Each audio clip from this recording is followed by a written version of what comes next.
Hello students, today we will discuss a very important topic and very interesting topic also. Very interesting topic also. Your chapter number 5, NCERT book का chapter number 5, The Principle of Inheritance and Variation. The Principle of Inheritance and Variation. Right. Actually हम लोगों ने genetics की definition देख रखी है, हमने genetics की डेफिनेशन ऑलरेडी डिस्कस कर लिया in our previous video, in our previous video you can check, आप चेक कर सकते हैं, हमारे यूट्यूब चैनल पे अवेलेबल है, राइट ना। तो उसके अंदर हमने क्या डेफिनेशन देखी थी जेनेटिक्स की, study of principle and mechanisms of principle और उसका मैकेनिज्म्स भी है ना, राइट। या नॉर्मल प्रिंसिपल भी बोल दे तब भी कोई दिक्कत नहीं है। Study of principle of inheritance and variation है ना, कॉल्ड जेनेटिक्स। तो हम इस चैप्टर में जेनेटिक्स पढ़ने वाले हैं, राइट। हम इस चैप्टर के अंदर जेनेटिक्स पढ़ने वाले हैं और जेनेटिक्स में भी क्या पढ़ने वाला है वो सुनो। हमने वो देखो क्या लिखा, Mendelian genetics. Mendelian genetics means हम जेनेटिक्स पढ़ने वाले और जेनेटिक्स में क्या पढ़ने वाले, जो मेंडल का वर्क था ना उसको फोकस करके पढ़ने वाले हैं। ओनली और ओनली मतलब ओनली और ओनली तो नहीं, लेकिन तो मैक्सिमम हम वही चीज़ पढ़ने वाले जो मेंडल का वर्क था। मेंडल ने क्या वर्क किया, कैसे किया, उनको सक्सेस मिली तो क्यों मिली, है ना। और उसके बाद कौन कौन के साइंटिस्ट ने क्या क्या किया, उसमें अगर कोई उसका रूल्स फॉलो नहीं हो रहा तो क्यों नहीं हो रहा, वो सारी चीज़ देखने वाला है यार। बहुत इंटरेस्टिंग टॉपिक होने वाला है, राइट। बहुत इंटरेस्टिंग टॉपिक होने वाला है। ये थोड़ा सा पार्ट में डिवाइड होकर आने वाले हैं आपके टॉपिक, है ना। कभी डिस्कस करेंगे, ऐसा मैं क्यों कर रहा हूँ, है ना, कभी डिस्कस करेंगे उसके ऊपर भी। लेकिन चलो आज हम जो है अपना टॉपिक स्टार्ट करते हैं। क्लास 12 का जो चैप्टर है 5 एनसीईआरटी का जो सीबीएसई या एनसीईआरटी का जो चैप्टर, जहाँ भी एनसीईआरटी की बुक चलती है उसका जो चैप्टर 5 है, the principle of inheritance and variation, वो स्टार्ट कर रहे हैं। और इसके अंदर हम मेनली मेंडेलियन जेनेटिक्स देखने वाले हैं, राइट। तो disturbance no problem, listen. Normally in our mind some questions जो है ना रोटेट करते रहता है, फ्लोट करते रहते हैं, जैसे आते हैं इस टाइप आते रहते हैं, दिख रहे हैं ना आपको, इस टाइप क्वेश्चन दिमाग में आते रहते हैं, दिमाग में आते रहते हैं कि क्या आता है कि यार जो ये मदर पेरेंट्स है ना, पेरेंट्स और जो उनकी ऑफस्प्रिंग यानी मतलब उनकी प्रोजनी है, उनके जो बच्चे हैं, मदर फादर है ना, बच्चे हैं, उनमें सिमिलरिटीज़ क्यों है और डिसिमिलरिटीज़ क्यों है।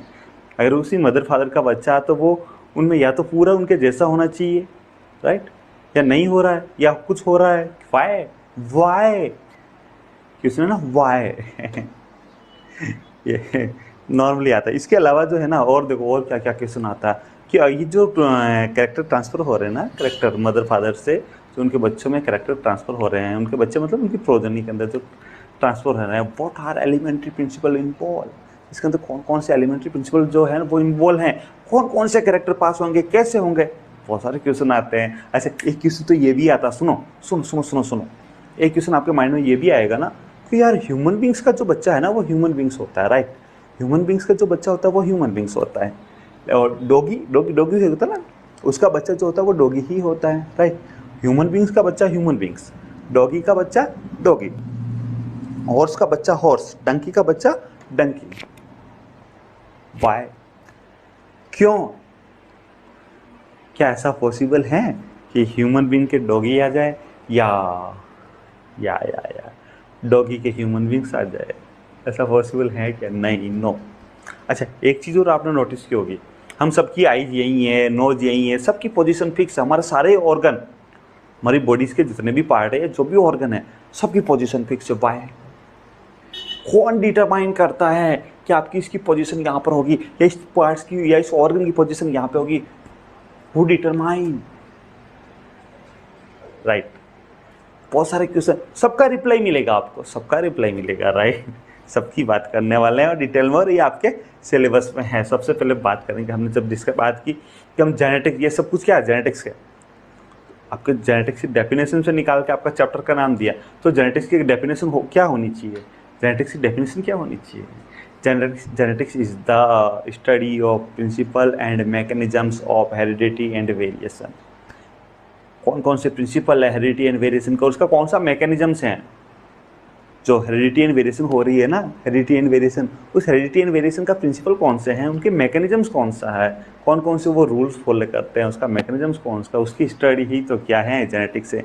उसकी स्टडी ही जेनेटिक्स है, राइट, उसकी स्टडी ही जेनेटिक्स है, ठीक है। अच्छा, इसके अलावा एक चीज़ और, ये जो जेनेटिक्स वर्ड है ना, जेनेटिक्स वर्ड, यार यहाँ से ये क्वेश्चन पॉसिबल है आपकी मल्टीपल एमसीक्यूज के अंदर आ सकता है ना, ये पॉसिबल भी क्वेश्चन भी आ सकता है ना एमसीक्यूज के अंदर ना। जो जेनेटिक्स वर्ड है ना, ये किसने दिया था, Bateson in 1905, Bateson, William Bateson, जो William Bateson coined the term genetics in 1905। ये याद करना, इसका इतना ज़्यादा इनके रोल नहीं है, कुछ एक रोल है विलियम बैटसन का, आगे भी कुछ डिस्कस करेंगे, लेकिन अभी आपको यहाँ पर यही लर्न करना है कि जो टर्म है ना जेनेटिक्स, टर्म जेनेटिक्स, ये जेनेटिक्स टर्म सबसे पहले किसने बताया था या किसने दिया था, ये वर्ड किसने दिया था हमें, ग्रीक वर्ड से दिया था जेनेटिक्स, है ना, वो विलियम बैटसन, है ना, याद कर लो यार, बैटसन, बैटसन याद कर लो, बैट लिया हुआ सन, ऐसे आप साइंस में जो है ना कोरिलेटेड करके लर्न करो यार, इसमें बहुत सारे वर्ड ऐसे हैं जो आपको कंफ्यूज करेंगे, तो आपको इसको लर्न करने के लिए इनको कोरिलेटेड करना पड़ेगा, राइट, तो इनको कोरिलेटेड करके लर्न करोगे। अब जैसे जेनेटिक्स वर्ड है, जेनेटिक्स वर्ड तो किसने दिया, विलियम बैटसन है, लेकिन जो फादर ऑफ जेनेटिक्स वो कौन है, who is the father of genetics, Gregor John Mendel is known as father of genetics, या Mendel is father of genetics, right, Mendel, है ना। डिस्कस मेंडल के बारे में तो हम बहुत डिटेल में डिस्कस करने वाले हैं, राइट, ठीक है। अब नेक्स्ट आगे हम बात करें तो जो अभी हम लोगों ने बात की थी ना कि genetics, what is genetics, genetics is the study of principle and mechanisms, principle and mechanisms of variation and heredity. तो सबसे पहले बात करेंगे हेरिडिटी क्या है या इनहेरिटेंस क्या है। तो जो पेरेंट्स है ना, पेरेंट्स से जो प्रोजनी के अंदर कैरेक्टर ट्रांसफर हो रहे हैं ना, पेरेंट्स में जो कैरेक्टर है उससे जो प्रोजनी के अंदर कैरेक्टर ट्रांसफर हो रहे हैं, यही हेरिडिटी है, और जो कैरेक्टर ट्रांसफर हुए ना इसे हेरिडिटरी कैरेक्टर्स बोल देंगे, है ना। तो heredity study of those character which pass from parents to progeny और from one generation to next generation, parents one generation, next generation progeny, तो one generation to next generation, character pass from parents to progeny और one generation to next generation. आप ये भी बोल सकते हो कि हेरिडिटी के अंदर जो और जो ये कैरेक्टर पास हो रहे हैं ना, इसके लिए वर्ड यूज होगा हेरिडेटरी कैरेक्टर, ठीक है। उसके बाद बात करेंगे variation, variation, variation, what is variation, variation क्या है, variation, what is the definition of variation, या what is the meaning of variation, what is the meaning of variation. Actually variation का अगर सिंपल लैंग्वेज में हम समझे, difference, difference, difference from, difference in same species, difference in different species. Same species में क्या difference है, same species के जो मेंबर है उनमें क्या डिफरेंस है, जो डिफरेंट स्पीसीज है उनके मेंबर उसमें क्या डिफरेंस है। इवन मदर एंड फादर और उसकी प्रोजनी में क्या डिफरेंस है, दो सगे भाई बहनों में क्या डिफरेंस है, वो सब कुछ वेरिएशन में आएगा, सब कुछ वेरिएशन के अंदर आएगा, डिफरेंस आएगा वेरिएशन के अंदर, क्या डिफरेंस है वो आएगा, राइट, समझ में आ रहा ना, क्या डिफरेंस है, वही वेरिएशन है, राइट। तो variation I think heredity, heredity mean जो पेरेंट्स से जो प्रोजनी के अंदर कैरेक्टर ट्रांसफर हो रहा है उसकी स्टडी हेरिडिटी, राइट, और जो उनके अंदर जो डिफरेंस हैं वो वेरिएशन, सिंपल है। और इन दोनों की स्टडी ही जेनेटिक्स में करेंगे, इन दोनों की स्टडी जेनेटिक्स में करेंगे। अभी डिफरेंस जो होगा ना, ये डिफरेंस डिफरेंट इसका क्राइटेरिया हो सकता है, ये डिफरेंस जो है मॉर्फोलॉजी बेस्ड हो सकता है, ये डिफरेंस फिजियोलॉजी बेस्ड हो सकता है, ये डिफरेंस साइटोलॉजी बेस्ड हो सकता है, और बिहेवियरिस्टिक भी हो सकता है। अब यहाँ पर आपको मॉर्फोलॉजी में, मॉर्फोलॉजी में एक्सटर्नल जो भी इसको दिख रहा है वो सारा मॉर्फोलॉजी के अंदर आ जाएगा। फिजियोलॉजी मतलब उसकी बॉडी के अंदर जो भी फिजियोलॉजी हो रही है वो उसके अंदर फिजियोलॉजी आ जाएगा। साइटोलॉजी मतलब सेलुलर, सेल का स्ट्रक्चर, सेल से रिलेटेड वर्ड आ जाएगा। और बिहेवियर तो आप जानते हैं, उसकी बिहेवियरिस्टिक्स मतलब बिहेवियर से रिलेटेड डिफरेंस हो सकता है। इन सब जो डिफरेंस होगा ना ये वेरिएशन के अंदर आएगा। अब देखो यार, ये वेरिएशन, हमारी जो बॉडी है ना, हमारी बॉडी जब इसमें सेलुलर सेल से रिलेटेड बात कर रहे हैं तो हमारी बॉडी के अंदर, आप इसको बाद में लेते हैं, हमारी बॉडी के अंदर 2 टाइप्स की सेल मिलेगी आपको, 2 टाइप्स की सेल मिलेगी। सेल होगी ना, सेल, हमारी बॉडी के अंदर 2 टाइप्स की सेल मिलेगी, सोमेटिक और दूसरी जेनेटिक। जेनेटिक्स, हमने यहाँ पर इस जेनेटिक सेल के लिए जो एक दूसरा वर्ड और यूज किया, हेरिडिटरी और ब्लास्टोजेनिक, है ना। इसको ब्लास्टोजेनिक हेरिडिटरी या जेनेटिक्स इसको भी बोलते हैं, ठीक है। लेकिन यहाँ पर सोमेटिक सेल, जो सोमेटिक सेल और दूसरी जेनेटिक सेल। तो जेनेटिक सेल्स हैं, इसके अंदर मेल एंड फीमेल गैमिट्स, यार of course gametes, male and female gametes. और इनके अलावा जो भी सेल होगी वो सोमेटिक सेल। एक्चुअली जो ये जेनेटिक सेल मतलब जो डीएनए के अंदर जो चेंजेस होता है ना, डीएनए के अंदर, है ना, डीएनए तो पढ़ चुके हो आप लोग, डीएनए के अंदर जो चेंजेस होता है वो 1 जनरेशन टू नेक्स्ट जनरेशन में पास होता है, ठीक है। और जो डीएनए में चेंजेस नहीं होता वो वहीं प्रॉपर जिसमें चेंजेस हुआ वहीं तक रह जाता है। एक एग्जांपल बताता हूँ मैं आपको। अगर कोई बंदा है वो खूब जिम जाता है और उसने अच्छी सी अपनी बॉडी बनाई है, राइट, उसने अपनी अच्छी सी बॉडी बना दी, लेकिन उसके बच्चे के अंदर वो बॉडी वैसी आए, ऐसा पॉसिबल थोड़ी है कि किसी का अच्छे बॉडी बिल्डर हुआ है तो उसका बच्चा भी बॉडी बिल्डर ना हो, है ना। तो ये जो वेरिएशन है ये सोमेटिक है। ये सोमेटिक जो वेरिएशन होता है वो 1 जनरेशन से नेक्स्ट जनरेशन में पास नहीं होता। और हम जेनेटिक्स में जो 1 जनरेशन से नेक्स्ट जनरेशन में पास हो रहा उसी की स्टडी करते हैं। तो सोमेटिक वेरिएशन को जेनेटिक के अंदर हम कहीं कोई वैल्यू नहीं देने वाले हैं। सोमेटिक जनरेशन एनवायरमेंट के कारण हो सकता है, it may be due to environment, है ना।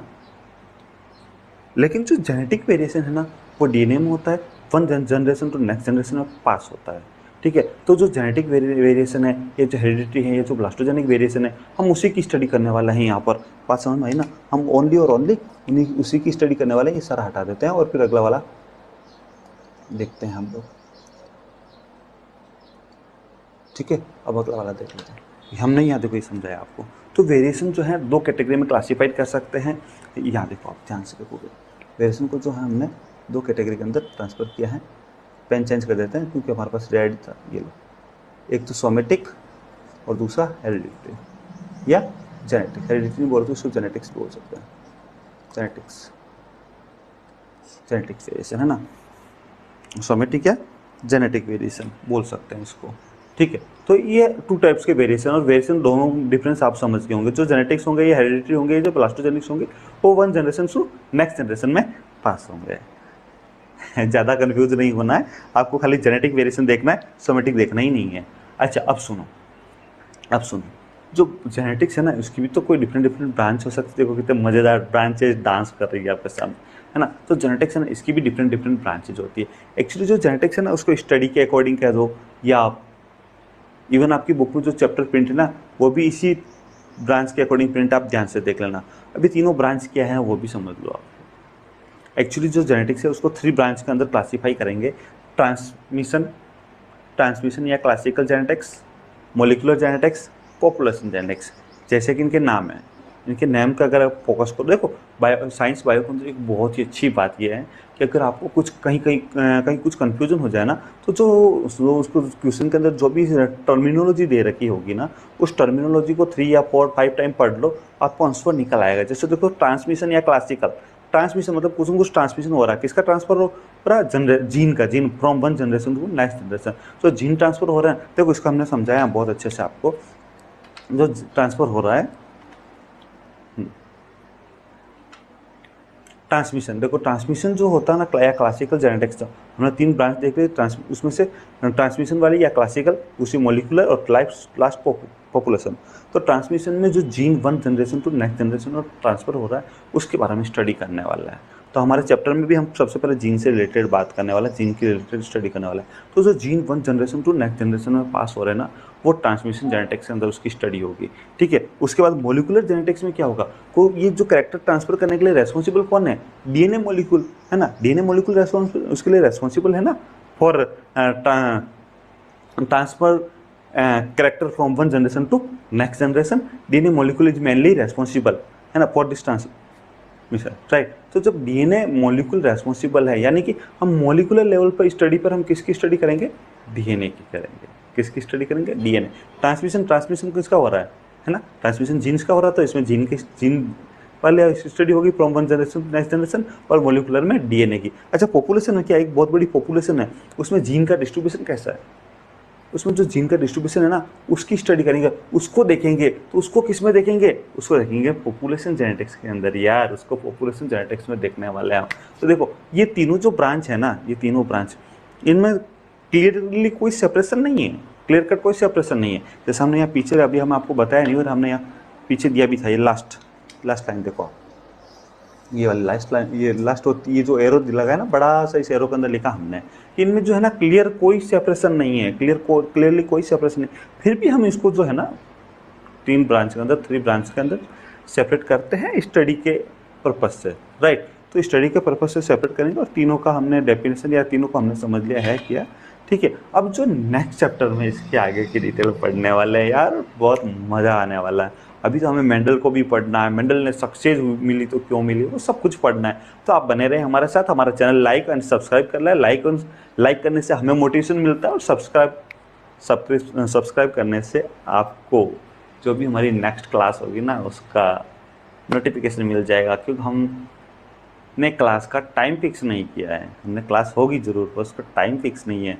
तब आपको कैसे पता चलाएगा कि हमारी क्लास हुई या नहीं है, या हमारी क्लास कब है, लाइव क्लास कब है, रिकॉर्डेड क्लास कब मिलने वाली है। तो उसके लिए आपको हमारे चैनल को सब्सक्राइब करना पड़ेगा, और जब सब्सक्राइब करोगे तो आपके पास नोटिफिकेशन, जो ही हमारा वीडियो आता है या हमारा लेक्चर आता है आपके पास नोटिफिकेशन आ जाएगा, और उसके फ्री ऑफ कॉस्ट है, कोई चार्ज नहीं है। तो आप हमारे चैनल को सब्सक्राइब कर दो, वीडियो को लाइक कर दो, उससे हमें मोटिवेशन मिलता है, राइट। उससे हमें मोटिवेशन मिलता है।